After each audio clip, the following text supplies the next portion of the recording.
আজি এই অনুষ্ঠানটোত উপস্থিত থাকি মই অত্যন্ত আনন্দিত হৈছোঁ। আমি আজি এই ৰাসলীলাৰ যেটো অনুষ্ঠান আমাৰ উদ্যোক্তাসকলে অত্যন্ত ভক্তিভাৱেৰে আয়োজন কৰিছে।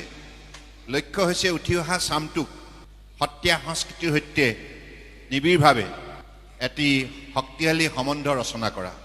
গুৰুজনাই কৃষ্টি সংস্কৃতি আধ্যাত্মিক চেতনা শক্তিৰে ভাল মানুহ গঢ়াৰ আদৰ্শ ব্যক্তি গঢ়াৰ যি পৰিকল্পনা হাতত লৈছিল তাহানি কালতে আজি সেই পৰিকল্পনাক সঠিক ৰূপত মূল্যাংকন কৰাৰ বাবে আজি ইয়াত উদ্যোক্তাসকলে এই মহৎ কাৰ্যসূচী এই পবিত্ৰ আউনীআটী সত্ৰৰ শাখা সত্ৰৰ প্ৰাংগণত তেখেতসকলে আয়োজন কৰিছে।